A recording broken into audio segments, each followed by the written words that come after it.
coming to you from the mountains and the plains. The only conservative voices brave enough to push back. This is the Conservative Daily Podcast with Joe Altman. That's what the Second Amendment was designed to do. If you're going to do something to nullify or take away my rights under the Constitution, come get it. Max McGuire. When you look at politicians on the left, they need to convince people that they are victims. A resistance to the resistance. And now your hosts, Joe Altman and Max McGuire. And welcome back to another edition of the Conservative Daily Podcast. My name is Max McGuire, coming at you with a weekend podcast. Haven't done this in a while. Good to get back into the swing of things for the weekend podcast. Anyone just joining us today for the first time for one of these weekend podcasts, we tend to do more history-based episodes. So instead of just reactions to the news of the day, news of the week, these weekend podcasts try and do a deep dive into explaining the history behind what's going on in our country today. So welcome to the show. If you like the topic for today, which we're talking about the Biden gun ban, we hinted about that a couple other episodes this week. I want to do a deep dive to explain just what he's planning to do, what Democrats are planning to do, and how they plan to do it. So again, if you like this episode, make sure you hit that share button. Make sure you subscribe if you're on YouTube. Make sure you hit the bell for notifications. And on DLive, make sure that you follow us as well. So I'm going to add the, I forgot to add the fax blast into the description. I'll do it right now. We're fax blasting on this issue today. I just want to make sure that I don't, there we go. So what is Joe Biden planning to do? Well, he's planning to ram through ultimately the biggest gun ban by the numbers, without a doubt, the biggest gun ban in American history, just by how many guns it would target. And I'm adding the fax blast into the comment section and on YouTube as well. The sheer number of guns that he would ban, it would be in the millions.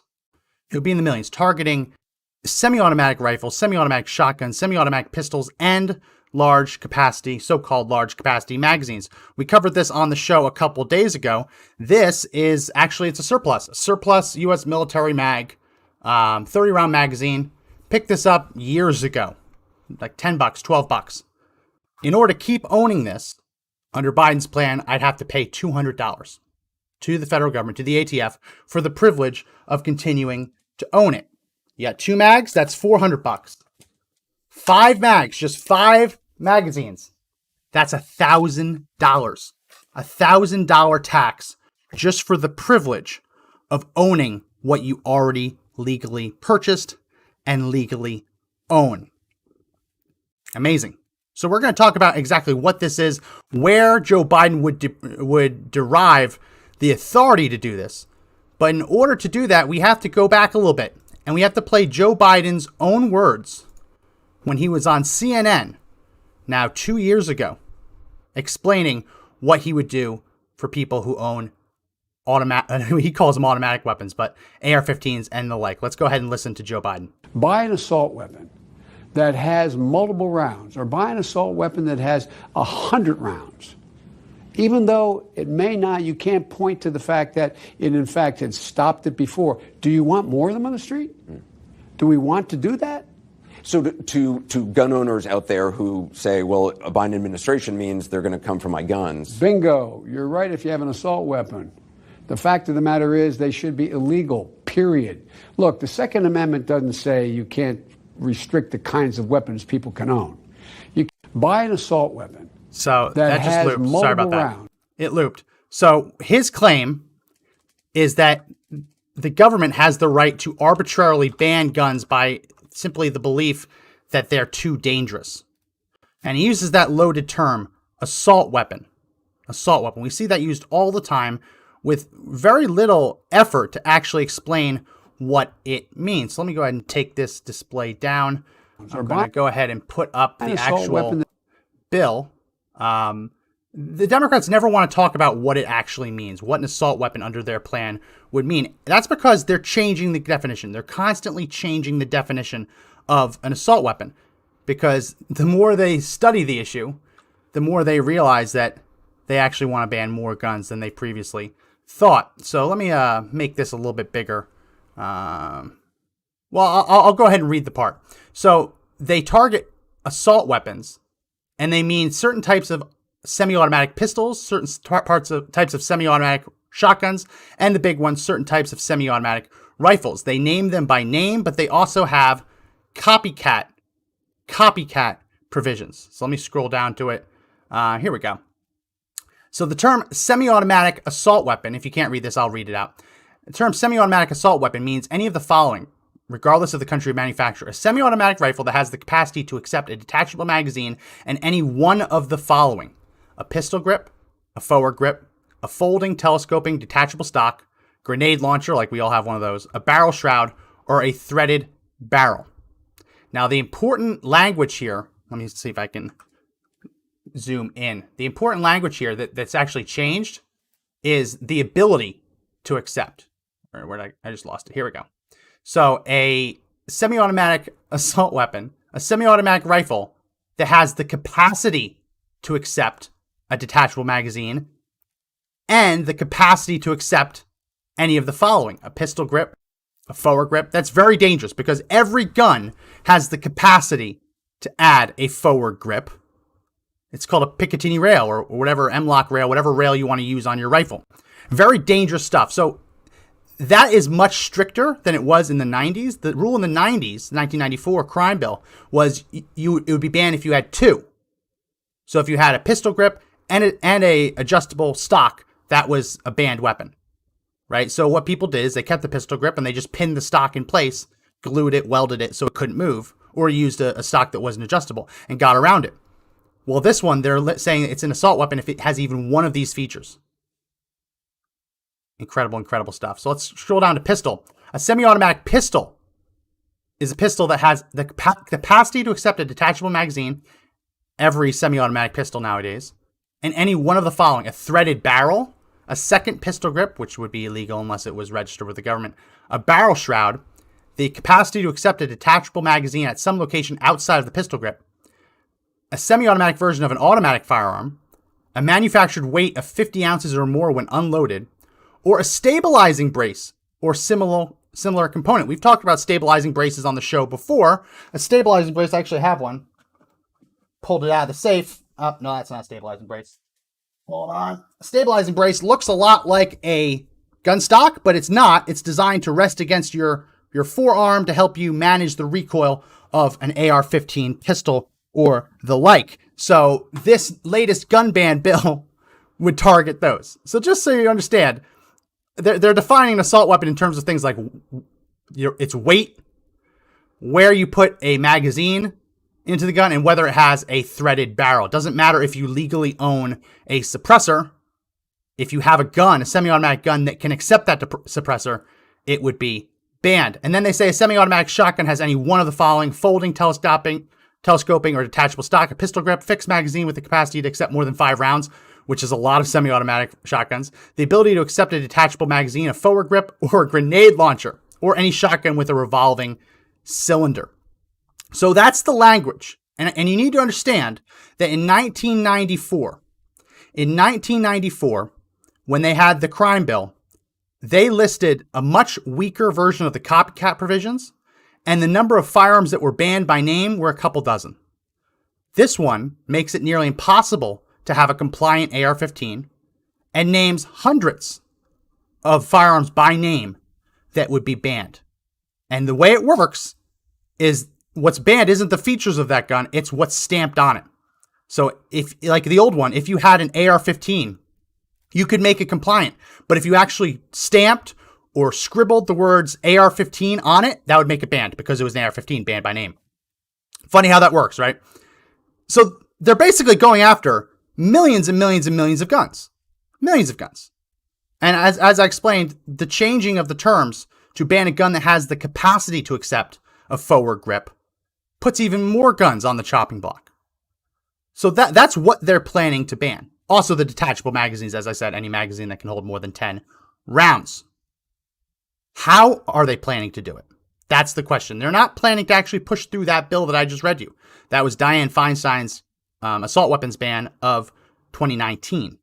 They're not actually planning to do that. They're planning to use a Joe Biden proposal, which would target it based on the government's tax powers. So let me go ahead and put my screen back up there. So this is straight from Joe Biden's website. Straight from Joe Biden's website. Let me just transform this a little bit, make it a little bit easier to read. There we go. Okay, so straight from Joe Biden's website. He wants to get weapons of war off of our streets. Yeah, there's no weapons of war. I've yet to go down a street and trip over a weapon of war, but apparently they're there. The ban on assault weapons and high-capacity magazines that Biden, along with Senator Feinstein, secured in 1994 reduced the lethality of mass shootings. That's actually not correct.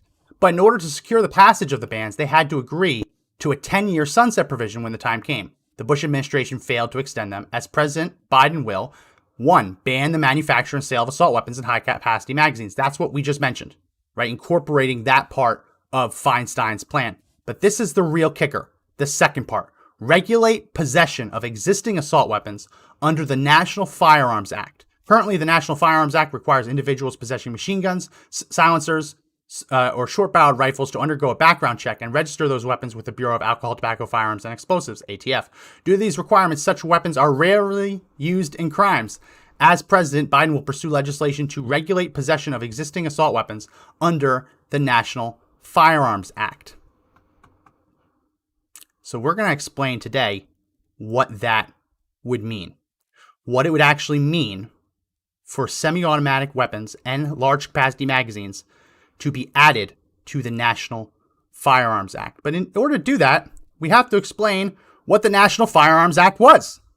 The National Firearms Act was passed into law in 1934 by Congress, responding to the organized crime that had kind of come up during Prohibition.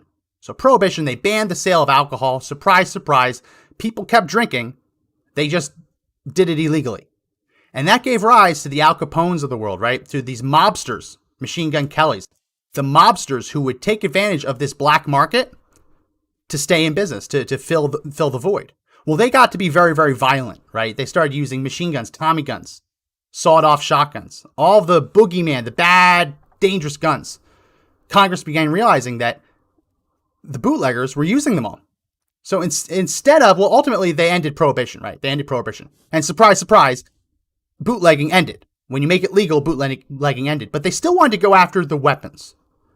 Even though they had gotten rid of the bootleggers and the mobsters who were doing it, they wanted to get rid of the weapons. They wanted to ban the weapons. So the way they did it was by passing the National Firearms Act of 1934. And we're going to get into and explain what that precisely was. And just to make sure everyone understands, I'm not reading a script. I don't prepare a whole lot for these Saturday episodes. I tend to just try and make them things that I already know a lot about and can just explain to you without having to do a ton of show prep. So this is the NFA explained. And yes, this graphic is deliberately complicated. I didn't make this, but I always love this because I always send this to people who ask the question because it shows just how absurd the whole process is. It shows you just how absurd the process is. So on the top left, it's a pistol, right? It's a pistol. It doesn't have a stock, right? It has a short barrel. It's a pistol. You look at right below it. That's a rifle, right? It's a barrel that's 16 inches longer or more, or 16 inches or longer, and it's a rifle. The one below it, we just talked about with the pistol, with the brace. That looks like a rifle, but it's actually a pistol because the barrel is under 16 inches and it has a brace, not a stock. A rifle is defined as a firearm with a barrel of 16 inches or longer that can be held at your shoulder. So if a barrel is shorter than 16 inches and cannot be held on your shoulder, it's a pistol. You look down below, this is also a pistol because it has a pistol brace and the foregrip on it. But if you look at what needs a tax stamp, if you want to add a stock to a pistol, that needs a tax stamp under the National Firearms Act. If you want to add a vertical foregrip to a pistol, that needs a tax stamp that's qualified as what's called an any other weapon, an AOW, right? If you want to add one to a pistol with a brace, that also becomes an AOW. And if you want to add a buttstock to a pistol with a barrel of 16 inches or less, that is a short-barreled rifle because it has a shorter than 16 inches stock and the capability to hold it to your shoulder. All really confusing stuff. I don't want to confuse too many people. Basically, if you can hold it to your shoulder, and it's a rifle, or in some cases a shotgun, and must have a barrel at least 16 inches long. Shotguns, 18 inches long. Any less than that, it becomes a short-barreled rifle, short-barreled shotgun, and requires you to register it with the government. So they pushed through the NFA. And surprise, surprise, people began challenging it. Oh, I just lost it. Okay, so there's a case, Miller versus United States of America. Let me see if I can find, I had a picture of him. He was a unsavory character, by pretty much all definitions of the word. Here we go. Let me just download this and put it in screen. I don't know where to go. Oh, that's interesting. So he was an unsavory character and pretty much a mobster. Let's put up his image right here.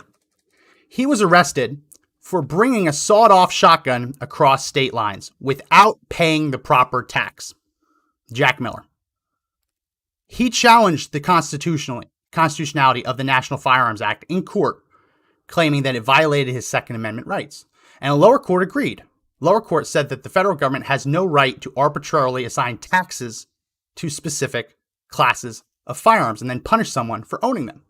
Specifically, that it was useful for military or militia use. Remember, until Heller versus DC in 2008, the Second Amendment was defined in terms of the militia, right? You had a right to own a gun because you were a member of the unorganized militia. And if you're called into militia service, you're expected to arrive with a gun that's suitable for militia service, that you personally own, and that you know how to fire, right? The terms well-regulated militia doesn't mean government regulations. In that term, regulated meant trained, a well-trained militia. So this was Jack Miller.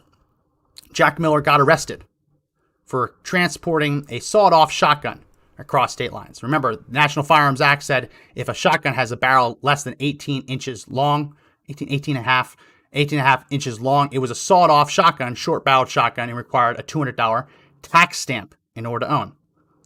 Now, before I get too far ahead, I want to explain that $200 tax. That $200 tax was put into effect in 1934. So the $200 was in 1934 currency. So when you look at an inflation calculator, you look at 1934. In 1934, $200 was worth the equivalent of $3,862.85 in today's currency. So you realize 1934, still in the height of the Great Depression, they did this not to ban the guns, but to stop the average citizen from owning them, saying it's too dangerous. They wanted to include pistols in the National Firearms Act, but that ultimately was blocked. They wanted to force you to pay $200 for the privilege to own a pistol, which would have made pistol ownership impossible. But they added $200 stock to things like machine guns, rocket launchers, grenades, sawed-off shotguns, short-barreled rifles, and suppressors. So they did that to make it so poor and middle-class Americans couldn't afford it. Because, again, imagine going to buy a rifle and saying, okay, this rifle is $500. Oh, but sorry, if you want to own it, you have to pay the government $3,800 in tax. No, it's a non-starter. Now, the wealthy could afford it. Or they could just afford people to be their hired muscle, to be their bodyguards. This was a specific assault on the poor and on the middle class. $200 tax stamp. Pretty incredible stuff. So you had this U.S. versus Miller. Miller is arrested again for bringing a sawed-off shotgun across state lines without paying the tax. Lower court says it's unconstitutional. Went to the Supreme Court. Supreme Court disagreed. And in their conclusion, unanimously, with one judge not voting, the Supreme Court reversed the district court, holding that the Second Amendment does not guarantee an individual right to keep and bear a sawed-off double-barrel shotgun. Writing for the unanimous court, Justice James Clark McReynolds reasoned that because possessing a sawed-off double-barrel shotgun does not have a reasonable relationship to the preservation or efficiency of a well-regulated militia, the Second Amendment does not protect the possession of such an instrument. Let's read the actual paragraph, not just summarize. This is the actual paragraph from U.S. v. Miller. In the absence of any evidence tending to show that possession or use of a shotgun having a barrel less than 18 inches in length at this time has some reasonable relationship to the preservation or efficiency of a well-regulated militia, we cannot say that the Second Amendment guarantees the right to keep and bear such an instrument. Certainly, it is not within judicial notice that this weapon is any part of the ordinary military equipment or that its use could contribute to the common defense. That was the Supreme Court's findings. That they couldn't find any evidence that it was useful in either self-defense or particularly useful in militia service. Here's the kicker, though. Here's the real kicker. By the time that this actually reached the Supreme Court, Jack Miller was dead. Jack Miller was dead. He had been found shot to death in April before the decision was rendered. Neither the defendant nor his legal counsel appeared before the Supreme Court. They said they didn't have the money and they couldn't make it work with timing. Remember, back then in the 1930s, it wasn't as easy just to fly to Washington, D.C. It took a little bit more planning. So when the Supreme Court heard this case, they heard it without a defense. So when they say that it is legal, or it's constitutional for the federal government to ban a sawed-off shotgun because there is no evidence that it is in any way useful in militia service. They made that determination without any argument from the defense, without even hearing from the defendant. They just decided whole cloth, right? Defense didn't appear in court, and the guy died before the decision was even rendered. In many ways, you could argue it should have been rendered moot because there was no defendant. How can you have a ruling of a case if there's no defendant? But interestingly enough, they issued this ruling without ever even hearing a defense argument. So of course, the Supreme Court rules unanimously when the only person making an argument before them is the federal government, claiming that yes, it is constitutional and legal for us to do this. Here's the examples. They turn to the defense table, crickets, because no one is even there. The problem is that was a complete and total lie. It was a complete and total lie. Now, this ruling has kind of been supplanted by U.S. v. Heller. U.S. v. Heller was in 2008 a challenge to Washington, D.C.'s blanket ban on pistols. Washington, D.C. said, we can ban pistols because they have no use in militia service. They borrowed the Miller language to ban handguns. Supreme Court found 5-4 decision, no, not only is a pistol useful in militia service, but it's also useful in self-defense and commonly owned, and therefore you can't just have a blanket ban. So prior to Heller, U.S. v. Miller was the law of the land. The idea that the government can ban any gun if they can prove it's not useful in militia service. Post Miller, that's not really the case anymore. It's about self-defense. It's still, the militia service still matters, right? It's still part of the Second Amendment, but there's also a self-defense angle to it as well. That if a gun is useful in self-defense and commonly owned, in common use at the time, you can't just blanket ban it. And yet Joe Biden wants to ban the most commonly owned rifles, most commonly owned pistols, most commonly owned shotguns, using the same framework. Logically flawed framework. Something that should have been rendered moot. Should have been tossed out, right? Defendant doesn't show up and then dies. They shouldn't issue a ruling basically deciding the fate of someone who's already dead. We saw this last week. The Supreme Court declined to hear cases about the Trump administration policies because Trump's no longer in office. It's moot. They should have rendered it here, but they had pressure from the government to render a decision anyway. But if they had done the research, they would have seen that the assumption that it's not useful in militia service is also just a flat out lie. And that's what happens when you're just leaving these justices who know very little about guns to decide for themselves what guns should and should not be legal. Here is an image of a U.S. soldier carrying an M4 carbine. The M4 carbine is the standard issue rifle in the United States military. Now, some people still have old M16s, but it is the standard issue. The M4 carbine has a barrel that is 14.5 inches long. By definition, that is a short-barreled rifle, an SBR. Under U.S. v. Miller, the Supreme Court said there is no legitimate purpose to have a short-barreled rifle in the military. And yet here we are, every soldier, with few exceptions, standard issue, is given a rifle that qualifies as an SBR. Yes, it has a flash hider at the end, and that flash hider brings the overall length to 16 inches, but the flash hider isn't welded in place. It's just a screw-on. So under the ATF's own rules, that doesn't qualify as a 16-inch barrel. It qualifies as a 14.5-inch barrel. If you're a civilian, you have to pay $200 and ask for permission to own it. But in the military, they just give it to you right away. So it causes serious doubts in the whole legal argument that these kinds of weapons have no purpose in the military when the military's out there using them. I mean, it's not just the M4. In World War I, World War II, there were short-barreled rifles deployed. Not widely, but they would give these to people that were in tanks, right? In World War I, World War II, if you were in a tank crew, you would get a very, very small rifle, right? I mean, you look at the submachine guns that they had, the grease guns, the Tommy guns. They had shorter barrels, especially the grease gun. Grease gun's barrel was like maybe 4 inches, 3 inches. Technically, it's a rifle because it had a buttstock. It was a machine gun. But they would also give M1 carbines, and a lot of the soldiers would actually cut the barrels down, realizing that they couldn't actually get out of the tank in time if it was on fire if they had a full-length M1 carbine, so they would cut them down.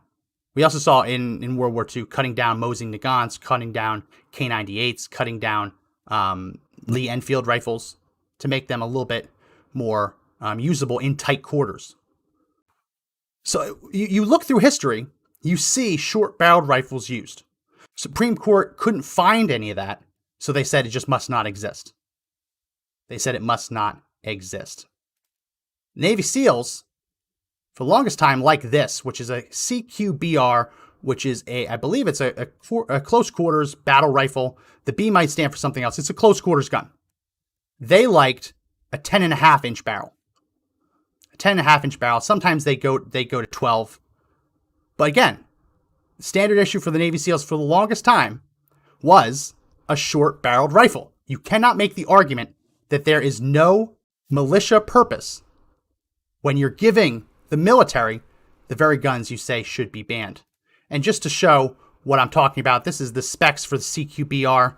Barrel length was 10.3 inches in length, not including the flash hider. And it was the preferred carbine used by special operators like Navy SEALs and the likes, Green Berets, etc. And the reason being, if you're going to go into close quarters, you want a rifle that won't get snagged on stuff. It really is common sense. It's common sense stuff. You don't want it to get snagged on a doorway. You want to be confident that you're going to be able to enter and leave without a problem. But what about shotguns, you say? Well, there's plenty of anecdotal examples of people in World War I, especially, using sawed-off double barrels. Now, they had trench guns. They had trench guns that, depending on who you ask, some of them were sawed off, but most of them actually exceeded the 18 inches. But a lot of the people did also saw them off. But some people did bring sawed-off shotguns, double barrels, into the trenches, and the Germans hated this. The Germans hated that the American doughboys, that's what they called the World War I soldiers, were using shotguns. They said it was a violation of it was like a war crime because it was so hard to save someone who's just been shot up with buckshot. It's true. Sure, you think of all the BBs, each one of those is an individual gunshot, essentially. So the Germans tried to ban it. Pretty fresh coming from a side that's using chemical weapons. But there is definitely evidence in World War I and World War II of American forces using sawed-off shotguns. But what about today? What about today? This is the Benelli M4. Battle Brown 14-inch door breacher. Now, it's made in Italy. There are American versions of this. I just brought this image up because it was the first one I could find. You look there, it's a 14-inch barrel. It's a 14-inch barrel. It has a muzzle attachment at the end, but the barrel is 14 inches, and U.S. military uses 14-inch shotguns to breach doorways. Because if you're going to run through hallways, run through buildings in urban environments, you can't just have an 18, 20-inch barrel shotgun. It's just not feasible. Anyone who's ever gone hunting, look at the hunting shotguns. Look how long the barrels are, and imagine trying to clear a room with that. It'd be suicide. So yes, the U.S. military uses 14-inch shotguns. Some of them are 16, some of them are 18, but they do incorporate 14-inch shotguns, especially in the Navy. Why? When you're on a ship, that's as close quarters as it gets. You can't have an 18-inch shotgun going through the bowels of an aircraft carrier, trying to clear an aircraft carrier. It just doesn't work. So again, US v. Miller, apparently this doesn't exist. Apparently it doesn't exist. And then that's an example of a sawed-off shotgun that was allegedly used in World War I. Very, very short, much shorter than the 18 inches allowed by law. So the question is an interesting one.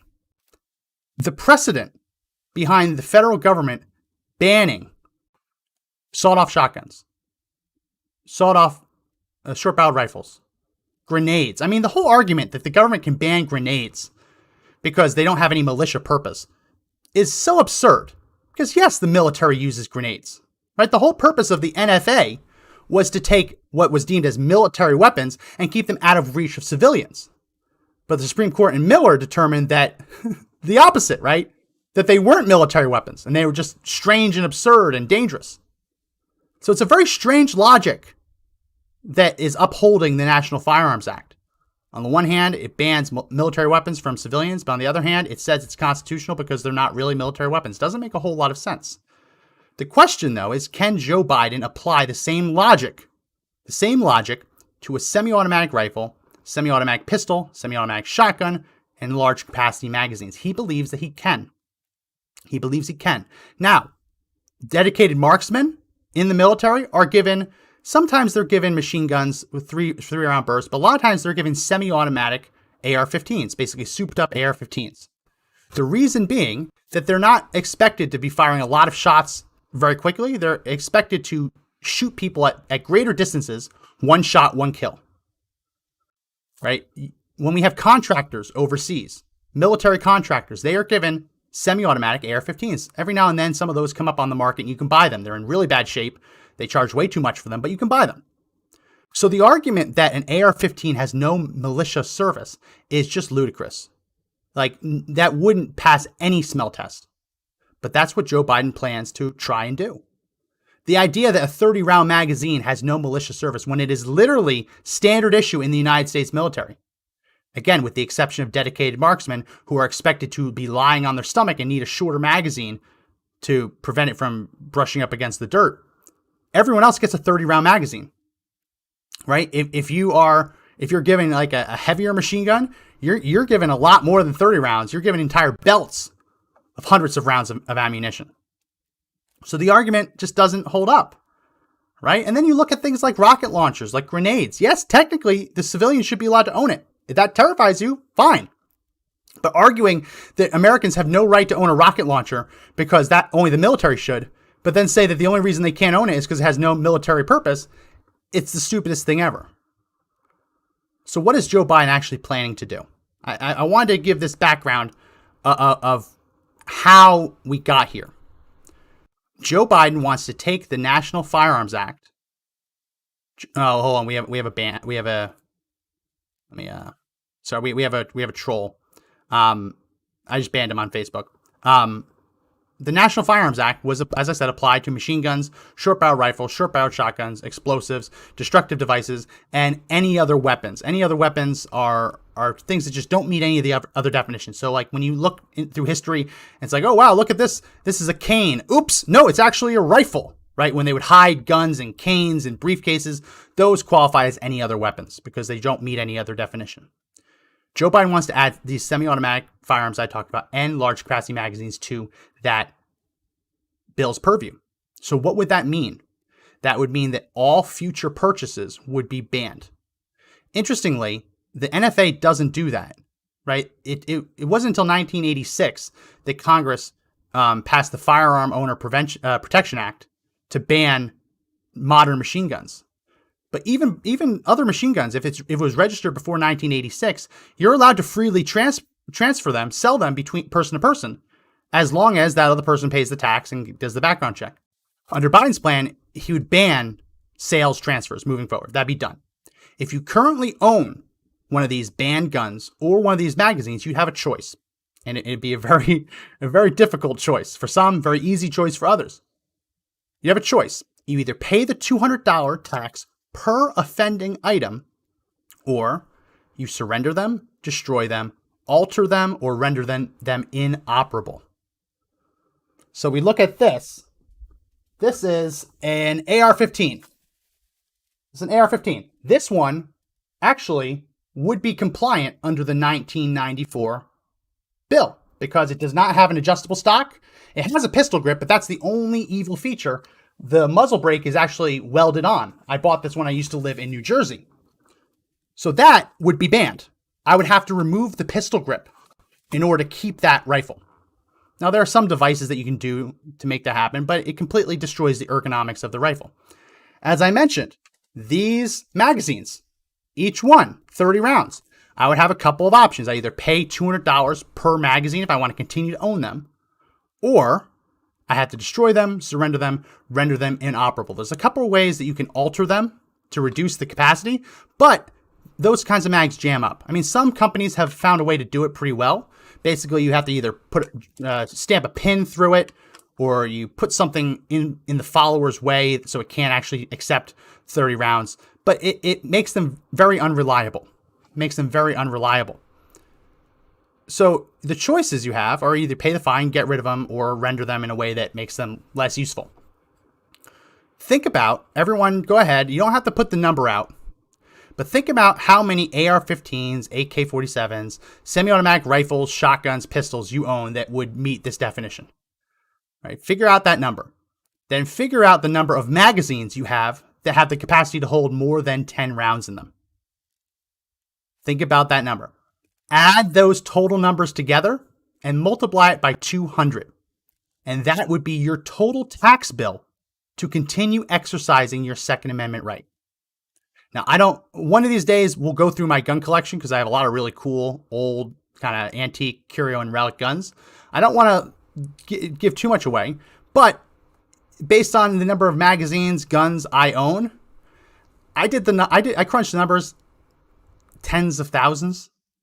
Yeah, I own a lot of magazines. Like there was a time where you could buy them in bulks, in packs of 10, right? I own a lot of magazines, a lot of them. And I bought them when they were dirt cheap. I own 15-round magazines. Those technically qualify. So yeah, 10 magazines is a $2,000 tax bill. I'm well over 10 grand if this bill passes. Go ahead, do your own math. And if you're comfortable, go ahead, put the number in the comment section of how much your tax bill would be. And then ask yourself, how can that tax bill, as Jen just says, is it a one-time tax or yearly? It's a one-time tax. It's a one-time tax that would be levied on you. I mean, I guess unless they decide to charge you more, I guess they could charge you more in the future. So once you get that number, mine's well north of 10 grand. Once you get that number, ask yourself whether that possibly complies with the Second Amendment's promise to prohibit the government from infringing on your right to keep and bear arms. Ask yourself whether the Founding Fathers would look at a $10,000 tax bill as compliant with the Second Amendment or violative of it. I think it's pretty obvious that it's violative. Pretty obvious. Pretty obvious. So then the question is, will any court stop it? Well, I don't know. I just showed you Miller, where the Supreme Court unanimously, without any defensive arguments, decided that military weapons had no military use. We cannot trust the court system to do the right thing for us. No, what we have to do is we have to fight back against this. And this is not a call to arms, though I do think, and some of our callers left messages over the week hypothesizing that one of the reasons they're putting up these permanent defenses at the Capitol is to protect them preemptively when they pass things like this. It's not a call to arms, but it absolutely is a call to action, right? Not every Democrat agrees with this. Not every Democrat thinks this is a good idea. There are still dozens of Democrats that come from red or purple districts that know that this is political suicide if they pass this. They understand that. They understand that you can't just go to your constituents and say, if you want to keep exercising your Second Amendment rights, you're going to have to pay us thousands of dollars, or you're going to be relegated to 1800s firearm technology. That's what they're talking about, right? Late 1800s, there were semi-automatic shotguns. This is old technology, right? We're talking 19th century technology, saying that the Americans can't be trusted. We were trusted to tame the frontier with this technology, not trusted to live in it. You gotta ask yourself, is this constitutional? Is this worth fighting for? I think it is, because this is what Joe Biden wants to do. And here's the terrifying part of this. I explained this briefly this week in one of the episodes.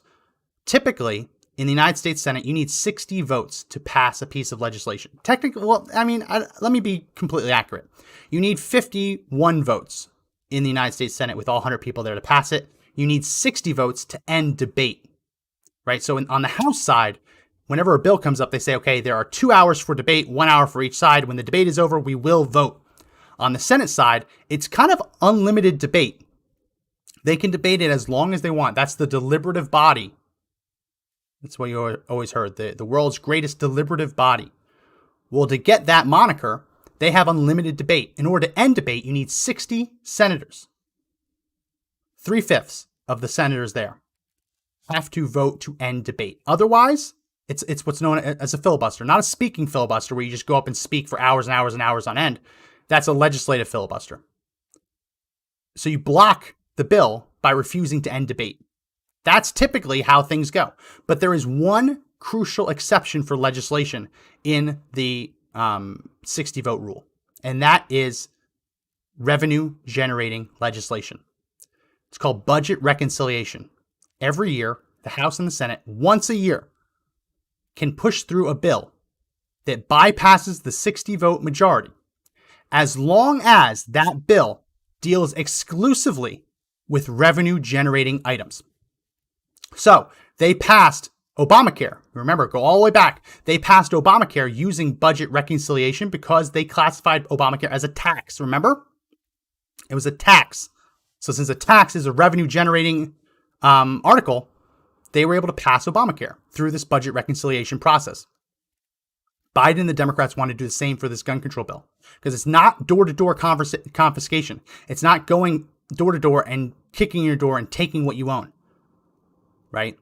It is levying a tax on you in order for you to continue to own the things that you've owned, in some cases for years, even decades, right? There are AR-15s that have been owned by people for decades. How is it that you can own something legally for decades and now have to pay $200 for the privilege of continuing to own it? The right to keep and bear arms stops being a right if you have to pay for the privilege. And I'm not talking about, technically the same logic should apply to concealed carry permits. Yes, I used to live in Denver, in Colorado. It costs $152.50 to get a concealed carry permit. Obviously unconstitutional, right? You cannot levy that significant of a fee in order to exercise a basic right. Well, yeah, that logic should apply to everything. But it absolutely should apply to things you've already legally owned and have kept in your possession for years or in some cases even decades. So what do we do about this? Well, as I mentioned, we have a fax blast that we're running today to put pressure on Congress to stop this. Putting pressure on Congress to stop Joe Biden from pushing this through. Because just yesterday, Dick Durbin came out and he said that he wants gun control to be his top priority. He wants gun control to be his top priority, Democrats' top priority moving forward in the coming weeks. It's very interesting. Joe Biden's also promised that if Congress doesn't pass a gun control package within 100 days, he's going to act with executive orders. That was another one of his promises that he made on the campaign trail. So Congress wants to get this through. They're eager to pass something so that Joe Biden doesn't keep looking like a dictator, only signing executive orders and never signing any legislation. It's going to be hard for them to do that because they're forcing an impeachment trial, which, as we mentioned, when there's an impeachment trial, the Senate's not allowed to consider any other business. But they want to push this through. So as I said, we're running a fax blast campaign. If you want to join it, join it. Whether you do or don't, you have to reach out to your member of Congress. You have to reach out to your senators. You have to let them understand that this is not acceptable. And yes, there will be a time, one day, where if they do this, where it's going to be a call to arms. We're not there yet. We have to exhaust all legal avenues of fighting back before we get to doing the Patriot stuff. So you have to reach out to your member of Congress. You have to reach out to your senators, and you have to put the fear of God in them. Yes, it is healthy for Congress to fear the American people a little bit. That's not saying that we should go kill congressmen. I'm not saying that. But having Congress fear the American people is healthy. A little bit of fear is healthy. They should be afraid of their constituents. They shouldn't be able to just stab their constituents in the back and feel like nothing's going to happen to them. And again, that's not a call to violence. People should just fear their constituents just a little bit. So you have to reach out. You have to fight. Also, you have to share this with your friends. If you know people who own guns, share this with them. If you know people who support the Second Amendment but think that the assault weapons ban is a good idea, share this so we can open their eyes and teach them that no, it's actually completely batshit. Right? If you know people that are anti-gun and think that this won't actually hurt anyone, share this, open their eyes, and show them that even a modest gun collection would incur thousands of dollars in taxes under Joe Biden's proposal. Without doing anything to stop violent crime. Right? There are factories south of the border in Mexico where the cartel churns these kinds of guns out hundreds a day. Why? Because it's very easy to build an AR-15. It's very easy to build an AK-47. There's a really old famous forum post online. You can search it. Search AK-47 shovel. There's a guy who bought a rusty shovel at a yard sale and turned it into an AK-47. Just to show you how easy it is to do. The cartels are still going to do it. Just like the bootleggers and the mobsters kept using fully automatic weapons after the NFA was passed in 1934. We know that this doesn't stop criminals. We also know it won't impede the wealthy. The wealthy will still be able to own it because they can afford the taxes and they'll be able to afford paying private security. The only thing this does is it disarms the poor and it disarms the middle class who look at it and say, we're in a recession, right? We have unemployment. I can't pay thousands of dollars to keep this gun collection. That's what it's targeting. It's targeting the poor and the middle class. So yeah, fight like hell. Again, not a call to violence, but fight like hell. Fight like your Second Amendment is on the line because it is.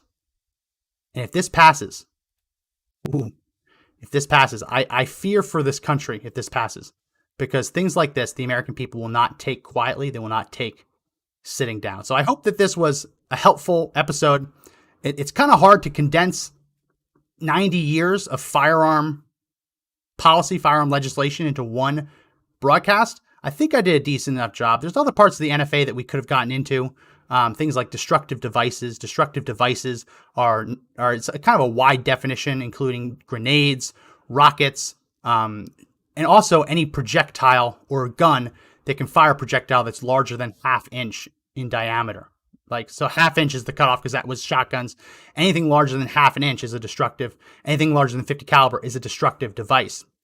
So if you wanted to own a tank, for example, the tank is a destructive device, and the bullets, the actual shells, if they explode, would also be a destructive device. $200 every time you shoot a tank. Again, only the wealthy can own tanks. So I hope this was helpful, giving a little bit of background knowledge. We've talked about what Joe Biden wants to do. I wanted to make sure you understood the history of it and what this policy would be relying on to be ruled constitutional. Very, very shaky constitutional argument. Again, U.S. v. Miller decided in absentia without a defense present, and it was actually completely released after the defendant had died. Very shaky constitutional grounds. So I wanted to give you all that background info so you can understand what's going on and how we got there. So if you like the podcast, again, make sure you hit the share button. Share this with your friends. Share this with gun owners, people who hate guns alike. Share this with everyone. Hit that share button. If you're watching on Facebook, make sure, if you haven't already, give us a thumbs up, like. Make sure you hit the share button, as I said, comment. And if you're on YouTube, make sure you hit that subscribe button. Make sure you hit the bell for notifications. Give us a thumbs up and comment. And on DLive, if you haven't already, head over to DLive and give us a follow. DLive is kind of our fail-safe.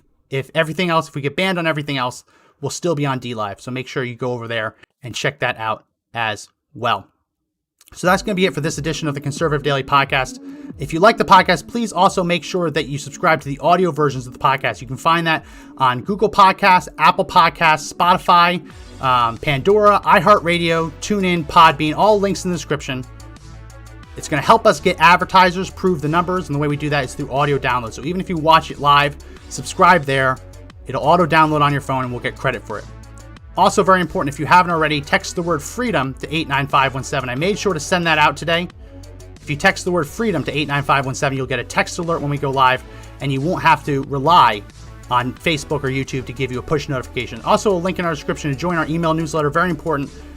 That's not only how you get the fax blast, but that's also how you will get news as we have new developments and new streaming platforms.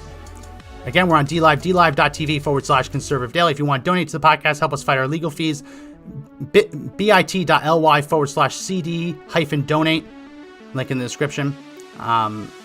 Just check out all the links in the description. When Parler comes back, we will be on Parler at Conservative Daily. Well, that's going to be it for this edition of the Conservative Daily Podcast. I have to go do some chores. My wife's been on me.